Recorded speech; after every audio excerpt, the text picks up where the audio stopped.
महाराष्ट्र राज्यातील तमाम शिक्षक बांधव तसेच भगिनींना नमस्कार। बघा, महाराष्ट्र राज्य परीक्षा परिषदेमार्फत आज अधिकृत सूचना आलेली आहे, प्रसिद्धी पत्रक आलेलं आहे। काय आहे तर महाराष्ट्र राज्य शिक्षक पात्रता परीक्षा।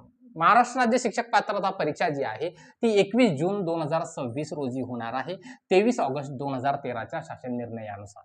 तर बघा, ही परीक्षा कोणाला देणं गरजेचे आहे तर सर्व व्यवस्थापन, सर्व परीक्षा मंडळ, सर्व माध्यम, अनुदानित, विना अनुदानित, कायम, विना अनुदानित इत्यादी शाळांमध्ये शिक्षण सेवक किंवा शिक्षक पदावर नियुक्तीसाठी उमेदवारांना प्रथमतः ही परीक्षा देणे म्हणजेच महाटेट देणे किंवा ती उत्तीर्ण असणे गरजेचे आहे, अनिवार्य आहे।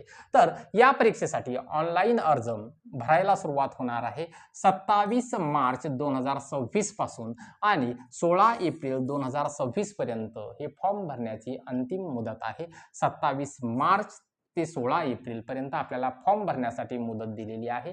या मुदतीमध्ये आपण आपला फॉर्म व्यवस्थितपणाने फिलअप करायचा आहे आणि परीक्षा जी आहे ती 21 जून 2026 रोजी पहिला पेपर 10:30 ते 1 या वेळेत होणार आहे आणि दुसरा पेपर त्याच दिवशी म्हणजेच 21 जून रोजीच 2:30 ते 5 या वेळेत होणार आहे। बघा शिक्षक मित्रांनो, आपण परीक्षेची तयारी करतच आहोत, कारण नियर अबाउट 1,70,000 कार्यरत शिक्षक जे आहेत या 1,70,000 कार्यरत शिक्षकांना सुद्धा टीईटी परीक्षा देणं ही शासनानं आता अनिवार्य केलेली आहे, सर्वोच्च न्यायालयाने म्हणूया थोडक्यात आपण।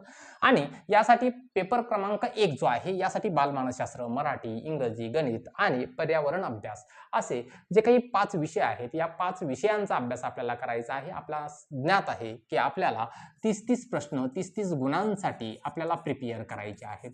आपण वेगवेगळ्या पद्धतीने प्रिपरेशन सुरू सुद्धा केलेला आहे, वेगवेगळे व्हिडिओज आपण यूट्यूबच्या माध्यमातून बघत आहोत। पण एक प्रश्न आपण स्वतःला विचारूयात की आपण ज्या वेळेला शालेय वयामध्ये होतो त्यावेळेला स्वतःच्या वयांमध्ये स्वतः लिहिलेल्या नोट्स तयार करायचो आणि आपल्या परीक्षेला सामोरं जायचो, पण इथे मात्र आपण तसं करत नाहीये, तर व्हिडिओज पाहत आहोत। मला हे म्हणायचंय की आपण आपल्या स्वतःच्या नोट्स 2-2 ओळी का होईना आपण आपल्या दररोजच्या लिहिल्या पाहिजेत, जेणेकरून टीईटी परीक्षा जी आहे ती सहजगत्या आपण क्वालिफाय होऊ शकू। याचा अर्थ आपल्याला 150 पैकी 82 मार्क्स जे आहेत ते मिळवणं अनिवार्य आहे आणि हे मार्क्स मिळवण्यासाठी आपल्याला प्रिपेअर असणं तेवढंच गरजेचं आहे। तर आपल्याला परीक्षा स्वतःला द्यायची आहे, त्यामुळे स्वतःच्या नोट्स असल्या तर निश्चितच आपल्यासाठी ते चांगलं होईल आणि 82 पेक्षा अधिक गुण मिळवणं आपल्याला सहजगत्या शक्य होईल। कारण फक्त व्हिडिओ पाहून तात्पुरतं बरं वाटतं, पण मात्र पुढे चालून कुठेतरी आपल्याला विस्मरणामध्ये त्या काही गोष्टी जाऊ शकतात, पण स्वतः लिहिलेल्या गोष्टी कधीही विस्मरणात जाणार नाहीत। त्यामुळे हळूहळू आपल्या नोट्स डेव्हलप करायला सुरुवात करूयात। भेटूयात पुढच्या व्हिडिओमध्ये, तोपर्यंत धन्यवाद।